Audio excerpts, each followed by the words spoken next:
اعوذ باللہ من الشیطان الرجیم بسم اللہ الرحمن الرحیم السلام علیکم ورحمۃ اللہ وبرکاتہ۔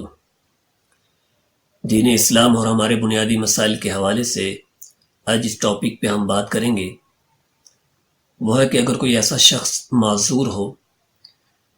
جس کے وضو کا مسئلہ ہو، کہ جس کا وضو نہ ٹھہرتا ہو،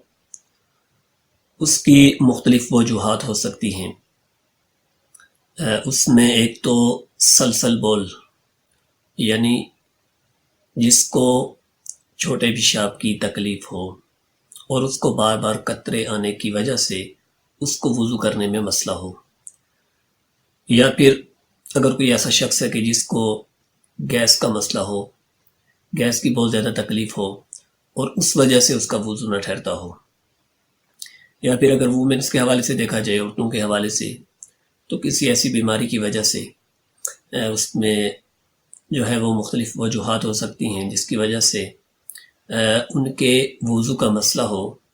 تو کب تک جو ہے وہ یا کون سی ایسی صورت ہوگی کہ وہ شرعی طور پہ معذور کہلائے گا۔ تو جہاں تک سلسل بول یعنی چھوٹے پیشاب کے قطروں کا مسئلہ ہے یا گیس کا مسئلہ ہے، تو اگر ایک نماز کا وقت ہوتا ہے، جتنے وقت میں نماز پڑھتے ہیں، تو اگر کسی کا اتنے ٹائم تک وضو نہ ٹھہرتا ہو تو پھر اس کو شرعی طور پہ معذور کہا جاتا ہے۔ یعنی جو اتنے وقت بھی جو ہے وہ وضو کو کنٹرول نہ کر سکے، اتنا ٹائم بھی اس کا وضو نہ ٹھہر سکے کہ جتنی دیر ایک نماز پوری پڑھتے ہیں، یا ایک نماز کے پورا کرنے تک اگر اس کا وضو نہ ٹھہرتا ہو، تو ایسی صورت میں وہ معذور کہلائے گا۔ اور معذور کے لیے شریعت میں تخفیف ہے، اور تخفیف کی بنا پر اس کو ہر نماز کے لیے الگ سے وضو کرنا ہوگا۔ ایک دفعہ وضو کرنے کے بعد وہ نماز شروع کرے گا اور اسی حالت میں نماز پڑھے گا، اور دوسری نماز کا وقت داخل ہوتے ہوئے اس کا جو وضو ہے وہ اس کو دوبارہ کرنا ہوگا۔ اور ایک دفعہ جو وضو کیا جاتا ہے ایک نماز کے لیے، تو اس میں وہ اس کے ساتھ جو ہے وہ اس کے ساتھ قرآن کی تلاوت بھی کر سکتا ہے، ذکر و اذکار بھی کر سکتا ہے، مسجد میں داخل بھی ہو سکتا ہے، اور جو ہے وہ اس میں جتنے بھی ایسے کام جو بغیر وضو کے جائز نہیں ہیں، تو ایک وضو کے ساتھ وہ کر سکتا ہے جب تک کہ وہ اس نماز کے ٹائم کے اندر موجود ہے۔ اور جب دوسری نماز کا وقت داخل ہوگا تو اس کو دوبارہ سے وضو کرنا ہوگا۔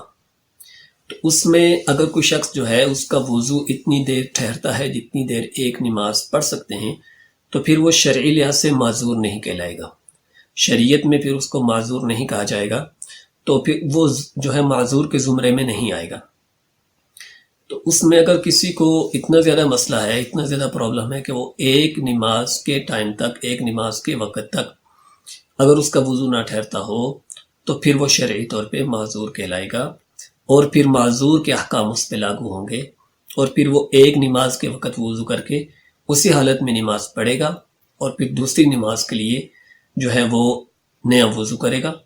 اور اس کو ہر دفعہ ہر نماز کے لیے نیا وضو کرنا ضروری ہے۔ اس میں بہت ساری چیزیں ایسی ہوتی ہیں کہ جو معمولی عذر کی بنا پر، معمولی تکلیف کی بنا پر لوگ جو ہے اپنے آپ کو معذور سمجھنے لگتے ہیں، اور صحیح مسئلے کی آگاہی نہ ہونے کی وجہ سے وہ اپنے آپ کو معذور سمجھنے لگتے ہیں، اور جو ہے وہ نماز کے اندر جو ہے وہ سستی کرتے ہیں۔ نماز تو بہرحال کسی صورت میں معاف نہیں ہے، لیکن اس میں یہ ہے کہ اگر ایک شخص جو ہے وہ معذور ہے تو شریعت نے اس کو تخفیف دی ہے کہ وہ اسی ٹائم وضو کر لے، اور پھر وضو کرنے کے بعد وہ ہر نماز کے لیے الگ سے وضو کرے گا۔ تو یہ جو ہے یہ معذور شخص کے بارے میں ہے، چاہے وہ کوئی عورت ہو، اس میں کوئی جو ہے کوئی اس قسم کی بیماری ہو، اس میں جو ہے مختلف قسم کی بیماریاں ہو سکتی ہیں، اس میں استحاضہ بھی ہو سکتا ہے جس میں ریگولر بلیڈنگ ہوتی ہے، اور اس میں جو ہے لیکوریا بھی ہو سکتا ہے، اس میں مختلف چیزیں ہیں۔ اگر اتنی زیادہ ہوں کہ وہ ایک نماز کے وقت تک ان کو کنٹرول نہ کر سکیں، تو پھر وہ شرعی طور پہ معذور کہلاتی ہیں۔ ایسے ہی مردوں کے اندر بھی اگر کسی کو بہت زیادہ گیس کی تکلیف ہے اور بہت زیادہ جو ہے اس کو پرابلم رہتا ہے ہر وقت، اور اس کو مسلسل یہ چیز جو ہے وہ ہوتی ہے، اور ایک نماز کے وقت تک وہ جو ہے وہ اس وضو کے ساتھ اگر اس کا وضو نہ ٹھہرتا ہو، تو پھر اس میں پھر شریعت کے اندر اس کو یہ جو ہے شریعت اجازت دیتی ہے کہ وہ وضو کر کے اس ٹائم نماز پڑھ لے، اور پھر نیکسٹ نماز کے لیے اس کو دوبارہ سے وضو کرنا ہوگا۔ تو یہ جو دین اسلام اور بنیادی مسائل کے حوالے سے سلسلہ ہے، تو یہ آپ سے ریکویسٹ ہے کہ آپ ان ویڈیوز کو دوسروں کے ساتھ شیئر کریں اور ویڈیوز کو لائک کریں، تاکہ جو ہمارا یہ سلسلہ ہے یہ جاری رہے،